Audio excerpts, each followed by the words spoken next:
புது உடன்படிக்கையின் ஆராதனை. பிரியமானவர்களே, விம்கொநகர் கிறிஸ்துவ சபை ஊழியக்காரனாகிய வில்லகுமார் உங்களுக்கு என் வாழ்த்துதலை தெரிவித்துக் கொள்கிறேன். சென்ற பாடத்தில் தொழுது கொள்ளுதல் வேறு, ஆராதனை வேறு என்றும், பழைய உடன்படிக்கையின் ஆராதனை ஒழிக்கப்பட்டு விட்டதினால் புதிய உடன்படிக்கையின் ஆராதனை பற்றிய கிறிஸ்துவின் கட்டளையையும், ஆராதனை என்பது பிதாவாகிய தேவனுக்குத்தான் செய்ய வேண்டும் என்பதை ஆராய்ந்தோம். இந்த பாடத்தில் புது உடன்படிக்கையில் நாம் செய்ய வேண்டிய ஆராதனை முறைமைகளை, தட்ஸ் த ரூல்ஸ், ஆராதனை முறைமைகளை ஆராய்வோம். புதிய உடன்படிக்கை ஆராதனை. 1. பாடல்கள் மூலமாக தேவனை துதித்து பாட வேண்டும். முதலாவது, நாம் எந்த அடிப்படையில் ஆராதனையில் பாடல்கள் பாடுகிறோம் என்பதை அறிந்து கொள்ள வேண்டும். ஆராதனையில் பாடல் பாடுவதன் நோக்கம் எபேசியர் 5:19-20 மற்றும் கொலோசியர் 3:16-17 படி ஆண்டவராகிய இயேசு கிறிஸ்துவின் நாமத்தினால் பிதாவாகிய தேவன் ஸ்தோத்திரிக்கப்பட வேண்டும். ரோமர் 15:9 இது நிமித்தம் நான் புறஜாதிகளுக்குள்ளே உண்மை அறிக்கை பண்ணி சபை நடுவிலே துதிப்பேன் என்றும், எபிரேயர் 2:12 உம்முடைய நாமத்தை என் சகோதரருக்கு அறிவித்து சபை நடுவிலே துதித்து பாடுவேன் என்றும் ஆண்டவராகிய இயேசு சொன்னதாக சொல்லப்பட்டிருக்கிறது. இப்பொழுது ஆண்டவராகிய இயேசு பரலோகத்தில் தேவனுடைய வலது பாரசத்தில் அல்லவா வீட்டிருக்கிறார். அவர் பூமியில் எப்படி தேவனுடைய நாமத்தை புறஜாதிகளுக்குள்ளே அறிக்கை பண்ணி சங்கீதம் பாட முடியும்? எப்படி தேவனுடைய நாமத்தை அவருடைய சகோதரராக நமக்கு அறிவித்து சபை நடுவிலே தேவனை துதிக்க முடியும்? நாம் கிறிஸ்துவுடைய சரீரமாய் இருப்பதினாலும், கிறிஸ்து நமக்கும் சபைக்கும் தலையாய் இருப்பதினாலும், புற ஜாதியாராக நாம் தேவனை துதித்து பாடினால் நம்முடைய தலையாக கிறிஸ்து தேவனை துதித்து பாடுவதாகும். இதுவே ஆராதனையில் தேவனை துதிப்பதற்கான கட்டளையாகும். மற்றபடி ஒருவருக்கொரு போதித்து புத்தி சொல்கிற பாடல்களை ஜெபக்கூட்டங்களில் பாடலாம். எனவே அப்போஸ்தலர் 20:7 படி சபையில் வாரத்தின் முதல் நாளைய கர்த்தருடைய நாளிலே நம் தலையாக கிறிஸ்து மூலமாய் நமது உதடுகளின் கனியாக ஸ்தோத்திர பலியை செலுத்தி தேவனை துதித்து பாடல் பாடுவது ஆராதனை அம்சமாகும். தேவனை துதித்துத்தான் பாட வேண்டும். ஆராதனையில் நாம் யாரை துதித்து பாடுகிறோம் என்பதை மனதில் கொள்ள வேண்டும். ஏனென்றால் நாம் பாரம்பரியமாய் ஆண்டவராகிய இயேசுவே ஒன்றானமே தேவனை எண்ணினபடியால் எல்லா சபையின் பாடல் புத்தகங்களிலும் ஆண்டவராகிய இயேசுவை துதித்து பாடுகிற பாடல்களும் ஒருவருக்கொரு போதித்து புத்தி சொல்கிற பாடல்களும் தான் காணப்படுகிறது. பிதாவாய் தேவனை துதித்து பாடுகிற பாடல்கள் எந்த சபையின் பாடல் புத்தகங்களிலும் இல்லாதிருப்பது வேதனைக்குரியதாக இருக்கிறது. ஆண்டவராய் இயேசுவை துதித்து பாடுகிற பாடல்களும் ஒருவருக்கொரு போதித்து புத்தி சொல்லுகிற பாடல்களும் ஜெபக்கூட்டங்களிலும் மற்றும் எல்லா நிகழ்ச்சிகளிலும் பாடலாம். ஆனால் வாரத்தின் முதல் நாளிலே ஆராதனை என்று வந்துவிட்டால் அது தலையாக கிறிஸ்துவின் மூலமாய் சரீரமான சபை பிதாவாக தேவனை துதித்தே பாட வேண்டும். அப்பொழுதுதான் சபை நடுவிலே உம்மை துதித்து பாடுவேன் என்று ஆண்டவராய் இயேசு சொன்ன வார்த்தைகள் நிறைவேறும். அப்பொழுதுதான் பிதாவாக தேவன் இயேசு கிறிஸ்து மூலமாய் மகிமைப்படுவார். மற்றபடி தேவனை துதிக்காமல் ஸ்தோத்திரிக்காமல் பாடுகிற எந்த பாடல்களும் வீணானதாயும் அர்த்தமற்றதாயும் இருக்கும். தேவனை மாத்திரமல்ல, வெளி 5:19 படி தேவனுடைய குமாரனாகிய ஆண்டவராய் இயேசு கிறிஸ்துவையும் அவர் நமக்கு சிந்தின இரத்தத்திற்காகவும் அவருடைய கிருபைகளுக்காகவும், அவர் மரணத்தை வென்று பிதாவினிடத்தில் நமக்காக பரிந்து பேசுவதற்காகவும், அவர் நமக்கு நித்திய ஜீவனை கொடுக்கும் அதிகாரம் உள்ளவராய் இருப்பதற்காகவும், அவர் தான் நம்மை நியாயந்திருக்க போவதற்காகவும் அவரையும் பாடல்களை துதித்து பாட வேண்டும். ஆராதனையில் இசைக்கருவிகள் வாசிக்கக்கூடாது.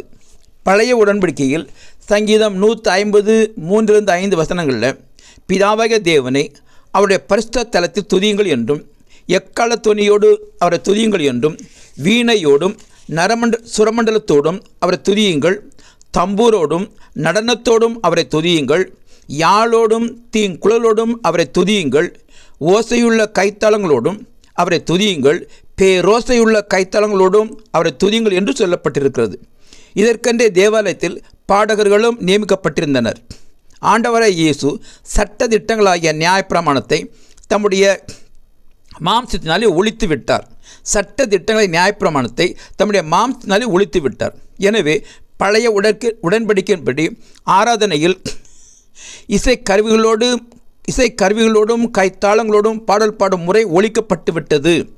புது உடன்படிக்கையில் ஆண்டவராய் இயேசு சொன்னபடி நாம் தேவனை ஆவியோடும் உண்மையோடும் தொழுது கொண்டு ஆவியோடும் பாட வேண்டும், கருத்தோடும் பாட வேண்டும் என்று சொல்லப்பட்டிருக்கிறது. அதாவது ஆவியினால் ஏவப்பட்டு கருத்தோடு பயபக்தியோடு பாட வேண்டும் என்று அறிகிறோம். இதை அறியாததினால்தான் இன்றைய கிறிஸ்தவ ஆண்களும் பெண்களும் இசைக்கருவிகளின் இரைச்சல்களின் மத்தியில் ஆடி பாடி பயபக்தியோடு செய்ய வேண்டிய ஆராதனையை ஒரு கிளப்பாக மாற்றி கேலிக்குரியதாக்குகிறதை காண்கிறோம். 2. ஆராதனையில் ஜெபம். ஜெபம் என்பது தேவனுக்கு பயப்படும் பயத்தோடும் பக்தியோடும் தேவனை துதிப்பதும் ஸ்தோத்திரிப்பதும் நமது வேண்டுதல்களையும் விண்ணப்பங்களையும் ஆண்டவராகிய இயேசு கிறிஸ்து மூலமாய் பிதாவாகிய தேவனை தெரிவிப்பதாகும். ஜெபம் என்றால் அது பிதாவாகிய தேவனிடமே செய்ய வேண்டும். பொதுவாக எல்லா கிறிஸ்தவர்களும் ஜெபம் பண்ணும்போது ஆண்டவரே, கர்த்தாவே, ஏசப்பா என்று சொல்லி ஆண்டவராகிய இயேசுவிடமும் சில கூட்டத்தார் ஆவியானவரே என்று பரிசுத்த ஆவியானவரிடமும் ஜெபிக்க ஆரம்பிக்கிறார்கள். மத்தேயு 6:9 ஆண்டவராகிய இயேசு ஜெபம் பண்ணும் முறையை குறித்து சொல்லும்போது மண்டலில் இருக்கிற எங்கள் பரமபிதாவே என்று தான் நாம் ஜெபிக்க வேண்டும் என்று சொல்லியிருக்கிறார். அப்படித்தான் அவரும் பலமுறை பரலோகத்தில் இருக்கிற பிதாவை நோக்கி ஜெபித்து நமக்கு மாதிரியை காண்பித்திருக்கிறார். அப்போஸ்தலர்களும் இயேசு கிறிஸ்துவின் மாதிரியை பின்பற்றி பிதாவை நோக்கித்தான் ஜெபித்தார்கள் என்று ஒவ்வொரு நிருபத்திலும் அநேக முறை சொல்லப்பட்டிருக்கிறது. இருந்தாலும் எந்த கிறிஸ்தவனும் அதை பொருட்படுத்துவது இல்லை. மாறாக தங்கள் பாரம்பரியத்தின்படி கர்த்தாவே, ஆண்டவரே என்று பிரதான ஆசிரியராகிய ஆண்டவராக இயேசுவை நோக்கித்தான் ஜெபிக்கிறார்கள். சாங்கியத்திற்காக அர்த்தமில்லாமல் ஜெபத்தின் கடைசியில் இயேசுவின் நாமத்தை பிதாவே என்று சொல்வது வாடிக்கையாக இருக்கிறது. தேவனை நோக்கி ஜெபம் பண்ணாமல் பிரதான ஆசிரியராகிய இயேசுவோடு ஜெபம் செய்வதும் வேதத்தில் யாருமே செய்யாத பரிசுத்த ஆவியிடத்தில் ஜெபம் செய்வதும் தேவனை இழிவுபடுத்தும் செயலாகும். ஜெபத்திற்கு பதிலளிக்கிறவர் தேவனே. ஆண்டவரே இயேசு மத்தேயு 6:4 மற்றும் 6 வசனங்களில் அந்தரங்கத்தில் பார்க்கிற பிதாதாமே உனக்கு வெளியரங்கமாக பதிலளிப்பார் என்று சொல்லியிருக்கிறார். எனவே நம் ஜெபத்திற்கு பதிலளிக்கிறவர் பிதாவாகிய தேவனே என்பதை மனதில் வையுங்கள். அதனால்தான் எபேசியர் 3:21 நாம் வேண்டிக் கொள்வதற்கும் நினைக்கிறதற்கும் மிகவும் அதிகமாய் நமக்குள்ளே கிரியை செய்கிற வல்லவின்படியே நமக்கு செய்ய வல்லவராகிய பிதாவாகிய தேவனுக்கு சபையிலே கிறிஸ்து இயேசுவின் மூலமாய் தலைமுறைக்கும் சதா காலங்களிலும் மகிமை உண்டாவதாக என்று சொல்லப்பட்டிருக்கிறது. மேலும் ரோமர் 15:5 நீங்கள் ஒருமனப்பட்டு நம்முடைய கர்த்தராகிய இயேசு கிறிஸ்துவின் பிதாவாகிய தேவனை ஒரே வாயினால் மகிமைப்படுத்துங்கள் என்றும் 1 பேதுரு 4:11 ஒருவன் போதித்தால் தேவனுடைய வாக்கியங்கள்படி போதிக்கடவன், எல்லாவற்றிலேயும் இயேசு கிறிஸ்து மூலமாய் தேவன் மகிமைப்படும்படியே செய்வீர்களாக, அவருக்கே மகிமையும் வல்லமையும் சதாக்களில் உண்டாயிருப்பதாக என்றும் எபிரேயர் 13:15 ஆகையால் தேவனுடைய நாமத்தை துதிக்கும் உதடுகளின் கனியாக ஸ்தோத்திர பலியை கிறிஸ்து மூலமாய் எப்போதும் தேவனுக்கு செலுத்த கடவோம் என்றும் கொலோசியர் 3:17 வார்த்தையினாலாவது கிரியினாலாவது நீங்கள் எதை செய்தாலும் அதையெல்லாம் கர்த்தராகிய இயேசுவின் நாமத்தினால செய்து அவர் முன்னிலையாக பிதாவாகிய தேவனை ஸ்தோத்திரங்கள் என்றும் எபேசியர் 5:20 நம்முடைய கர்த்தராகிய இயேசு கிறிஸ்துவின் நாமத்தினாலே எப்பொழுதும் எல்லாவற்றிற்காகவும் பிதாவாகிய தேவனை ஸ்தோத்திரியுங்கள், பிதாவாகிய தேவனை ஸ்தோத்திரங்கள் என்றும் சொல்லப்பட்டிருப்பதால் ஆராதனையில் ஆண்டவரை இயேசுவின் மூலமாய் பிதாவாகிய தேவனைத்தான் மகிமைப்படுத்தி வேண்டுதல் விண்ணப்பமும் பண்ண வேண்டும் என்பது ஆராதனையின் அம்சமாகும். 3. ஆராதனையில் பிரசங்கம். எபிரேயர் 10:24-25 வசனங்களில் அன்புக்கும் நற்கிரியலுக்கும் நாம் ஏவப்படும்படி ஒருவரையொருவர் கவனித்து சபை கூடுதலை சிலர் விட்டுவிடுகிறது போல நாமும் விட்டுவிடாமல் ஒருவருக்கொரு புத்தி சொல்ல கடவோம் என்று சொல்லப்பட்டிருக்கிறது. சபை கூடுதல் இருந்தால்தானே அன்புக்கும் நற்கிரியலுக்கு நாம் ஏவப்பட முடியும். சபை கூடுதல் இருந்தால்தானே நாம் புத்தி சொல்ல முடியும். எனவே ஆராதனையில் சிலுவையில் அறையப்பட்ட கிறிஸ்துவையும் எபிரேயர் 6:1-2 படி அவரை பற்றி சொல்லிய கிறிஸ்துவை பற்றி சொல்லிய மூல உபதேச வசனங்களையும் செத்த கிரிகளுக்கு நீங்களாகும் மனம் திரும்புதல், தேவன் பேர் வைக்கும் விசுவாசம், ஸ்நானங்களுக்கு அடுத்த உபதேசம், கைகளை வைக்குதல், மரித்தோர் உயிர்த்தெழுதல், நித்திய நியாயத்தீர்ப்பு என்பவைகளாகிய அஸ்திபாரத்தை பிரசங்கிப்பதும் இவைகளை அறிந்தவர்கள் பூணராகும்படிக்கு பிரசங்கிப்பதும் தேவனுடைய அன்பையும் கிருபையையும் ஆலோசனையும் தீர்மானத்தையும் பிரசங்கிப்பதும் ஆராதனை ஒரு அம்சமாகும். கொலோசியர் 6:16 இந்த நிருபம் உங்களிடத்தில் வாசிக்கப்பட்ட பின்பு இது லவோதிக்கா சபையில் வாசிக்கப்படும் செய்யுங்கள். லவோதிக்கேயிலிருந்து வரும் நிருபத்தை நீங்களும் வாசிகள் என்று சொல்லப்பட்டிருப்பதால் ஆராதனையில் வேதத்தை வாசித்து எபேசியர் 3:10 உன்னதங்களிலுள்ள துரைத்தனங்களுக்கும் அதிகாரங்களுக்கும் தேவனுடைய அனந்த ஞானமானது சபையின் மூலமாக தெரிய வரும் பொருட்டாக தேவனுடைய சத்தியத்தை போதிக்க வேண்டும். அதன் அர்த்தத்தை புரிந்து கொள்ளுங்கள். தேவனுடைய அனந்த ஞானம் சபையின் மூலமாக மனிதர்களுக்கு மாத்திரமல்ல உன்னதங்களிலுள்ள துரைத்தனங்களுக்கும் அதிகாரங்களுக்கும் தெரியப்படுத்தப்பட வேண்டும் என்பது தேவனுடைய சித்தமாக இருக்கிறது. அதனால்தான் 1 பேதுரு 1:12 இவர்களை உற்று பார்க்க தேவ தூதரும் ஆசையாக இருக்கிறார்கள் என்று சொல்லப்பட்டிருக்கிறது. எதை குறித்து பிரசங்கம் பண்ண வேண்டும்? எபிரேயர் 2:3-4 படி முதலாவது கர்த்தர் மூலமாக அறிவிக்கப்பட்டு பின்பு அவரிடத்தில் கேட்டவர்களாலே நமக்கு உறுதியாக்கப்பட்டதும் அடையாளங்களினாலும் அற்புதங்களினாலும் பலவிதமான பலத்த செய்களினாலும் தம்முடைய சித்தத்தின்படி பகிர்ந்து கொடுத்த பரிசுத்தாவின் வரங்களினாலும் தேவன் தாமே சாட்சி கொடுத்ததுமாயிருக்கிற இவ்வளவு பெரிதான ரட்சிப்பு குறித்து நாம் கவலையற்றிருப்போமானால் தண்டனைக்கு எப்படி தப்பித்துக் கொள்வோம் என்று சொல்லப்பட்டிருக்கிறபடியால் தேவ கோபாக்கினிலிருந்தும் தண்டனையிலிருந்தும் தப்பிக்க கிறிஸ்துவினால் சொல்லப்பட்டு அப்போஸ்தலரால் உறுதியாக்கப்பட்ட வார்த்தையை போதிக்க வேண்டும். மேலும் 1 தீமோத்தேயு 4:8 தேவ பக்தியானது இந்த ஜீவனுக்கும் இதற்கு பின்வரும் ஜீவனுக்கும் வாக்குத்தத்தம் உள்ளதாகையால் எல்லாவற்றிலும் பிரயோஜனம் உள்ளதாக இருக்கிறபடினாலும் 2 தீமோத்தேயு 3:16-17 தேவனுடைய மனுஷன் தேறினவனாகவும் எந்த நற்கிரியும் செய்ய தகுதியுள்ளவனாக இருக்கும்படியாக வேத வாக்கியங்கள் எல்லாம் உபதேசத்துக்கும் கடிந்து கொள்ளுதலுக்கும் சீர்திருத்தலுக்கும் நீதியை படிப்பிக்குதலுக்கும் பிரயோஜனம் உள்ளதாக இருக்கிறபடியால் அவைகளை குறித்து ஆராதனையில் போதிப்பது அவசியமாக இருக்கிறது. மேலும் தேவனுடைய வேதம் குறைவற்றதும் ஆத்துமாவை உயிர்ப்பிக்கிறதுமாய் இருக்கிறபடினாலும் தேவன் நம்மை சத்திய வசனத்தினாலே ஜனிப்பிக்கிறபடியினாலும் கிறிஸ்துவனுடைய வசனம் சகல ஞானத்தோடும் நம்மில் வாசமாக இருக்க கட்டளை கொடுக்கப்பட்டிருக்கிறபடினாலும் தேவனுடைய வசனத்தை ஆராதனையில் போதிப்பது அவசியமாக இருக்கிறது. மேலும் கிறிஸ்துவனுடைய வசனங்கள் ஆவியாயும் ஜீவனாயும் இருக்கிறபடியினாலும் ஆராதனையில் தேவனுடைய சத்தியத்தையும் தீர்மானத்தையும் ஆலோசனையும் கற்பனைகளையும் ரட்சிப்புக்கு ஏற்ற ஞானம் உள்ளவனாக்கத்தக்க பரிசுத்த வேத எழுத்துக்களையும் பிரசங்கிப்பது மிகவும் அவசியமாக இருக்கிறது. எதை குறித்து போதிக்கக்கூடாது? ஒருவன் போதித்தால் தேவனுடைய வாக்கின்படி போதிக்க கடவன் என்றும் என்ற வசனத்தின்படியும் 1 கொரிந்தியர் 4:17 பவுல் நான் எங்கும் எந்த சபையிலும் போதித்து வருகிற பிரகாரம் கிறிஸ்துவுக்குள்ளான நடக்கைகளை தீமோத்தேயு உங்களுக்கு ஞாபகப்படுத்துவான் என்று சொல்லியபடி சபைக்கு முன்மாதிரியாய் நாம் உபதேசிக்கிறபடி நடந்து உபதேசிக்க வேண்டும். ஆராதனையில் ஆண்டவராய் இயேசு நம் மத்தியில் இருக்கிறார் என்று அறிந்து பயத்தோடும் பக்தியோடும் விக்கிரக ஆராதனையாகிய பொருளாசையை குறித்து பேசாமல் ஆண்டவராய் இயேசுவின் வார்த்தையின்படி பொல்லாத விபச்சார சந்ததியார் தேடுகிற அற்புத அடையாளம் குறித்து பேசாமல் இருக்க வேண்டும். மேலும் செழிப்பின் உபதேசங்களையும் இந்த உலக மற்றும் சரீர நன்மைகளையும் குறித்து பேசாமல் தனிப்பட்ட மனிதருடைய பிரச்சனைகளை தீர்க்கிற அர்த்தமற்ற வார்த்தைகளையும் தனிப்பட்ட மனிதருடைய கதைகளை பேசாமல் கட்டுக்கதைகளையும் ஒருவருடைய கனவுகளையும் பேசாமல் இருக்க வேண்டும். மற்றவர்களை உணர்த்தும்படி கருத்தோடு சத்திய வசனத்தின் நிதானமாக பகுத்து கண்டனம் பண்ணி கடிந்து கொண்டு உபதேசிக்கிற தேவனுக்கு முன்பாக நீதியாயும் சபைக்கு பயனுள்ளதாயும் இருக்கிறபடியால் இவைகளை குறித்தே ஆராதனையில் பேச வேண்டும். 4. கர்த்தருடைய பந்தி.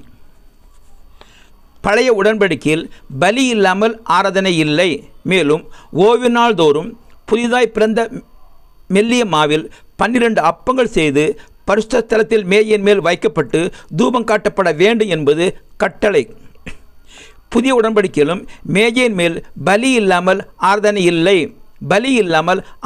இல்லை.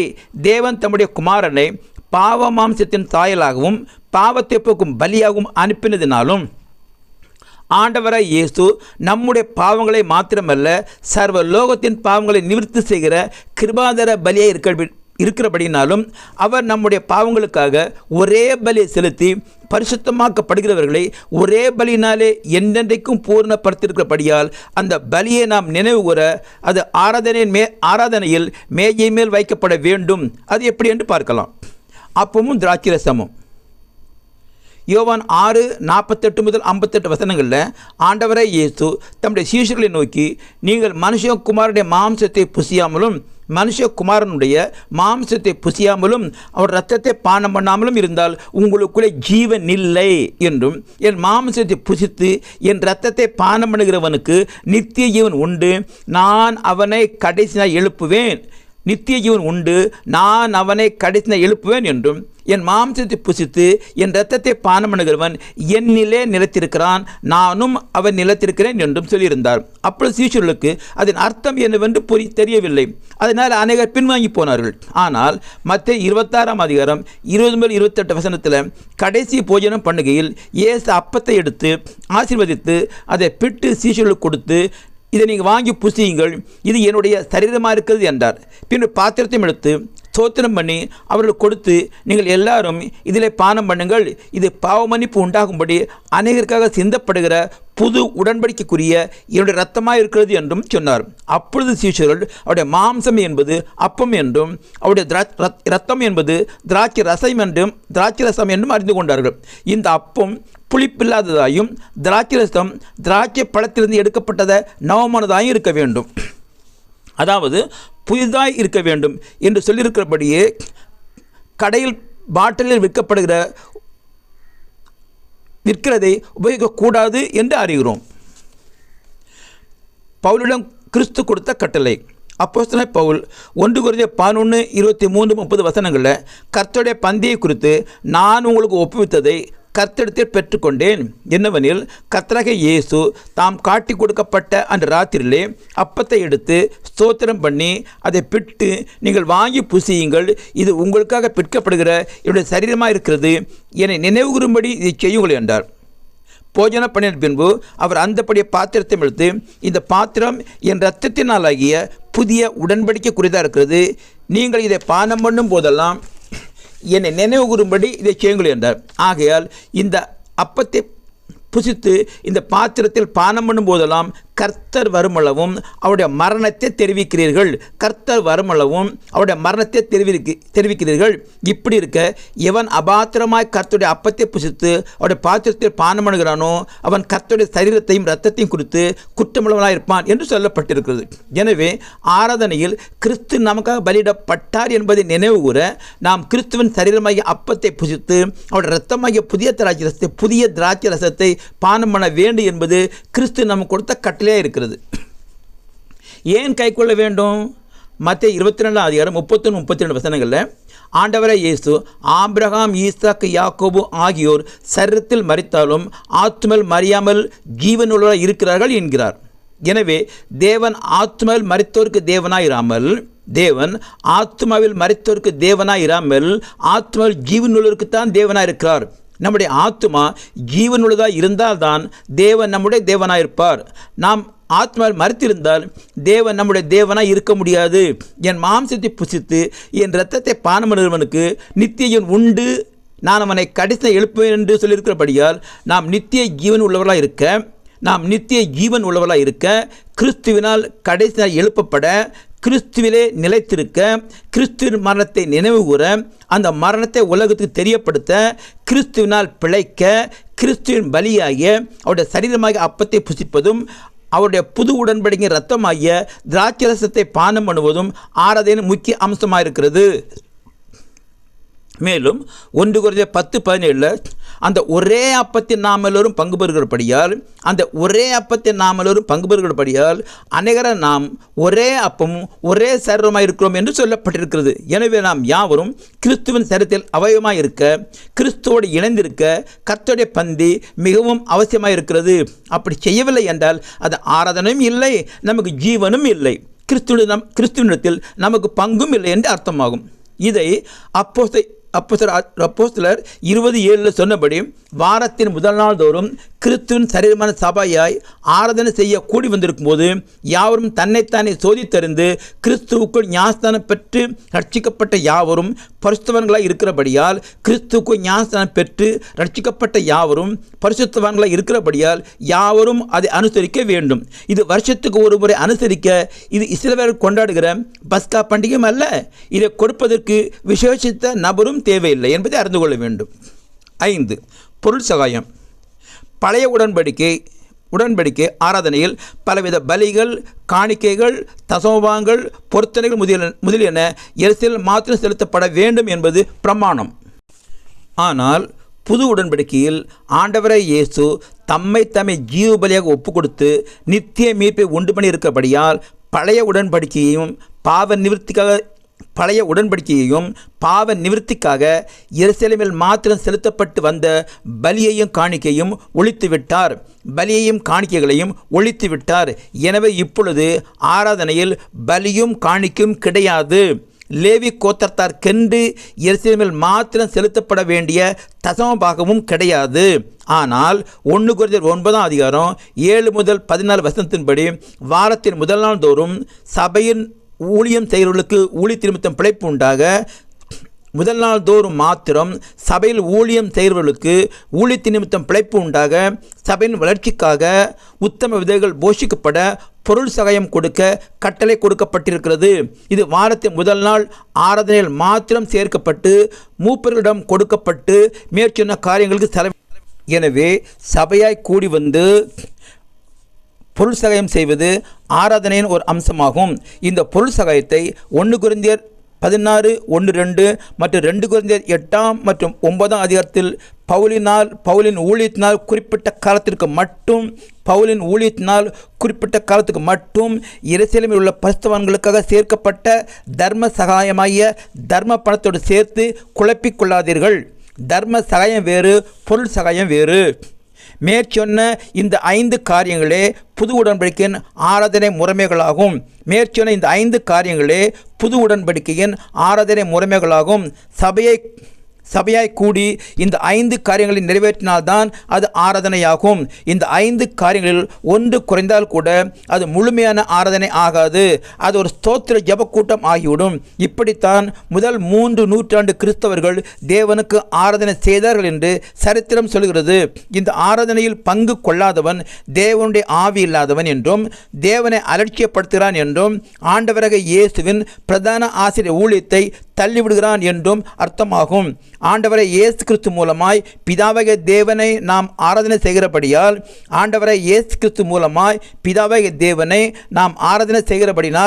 ஆராதனை மைய பொருள், கருப்பொருள் பிதாவாகிய தேவனே. கிறிஸ்து மூலமாய் தேவனை ஆராதனை செய்யவே கூடி வருகிறோம். மற்றபடி வெறுமனே ஆராதனை என்று சொல்லுவது ஆராதனை அல்ல.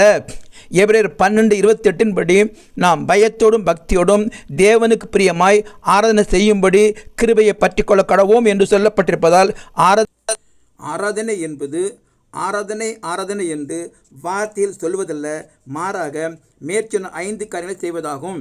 இந்த பாடத்தை கேட்டு நன்றியை தெரிவித்துக் கொள்கிறேன். மேலும் பாடங்களை சப்ஸ்கிரைப் பண்ணுங்கள். இதை அனைவருக்கு ஷேர் செய்யுங்கள். பிதாவாகிய தேவனுடைய அன்பும் ஆண்டவராகிய இயேசு கிறிஸ்துவின் கிருபையும் உங்கள் அனைவரோடு கூட இருக்கும்படியாக ஜெபிக்கிறேன். மிக்க நன்றி.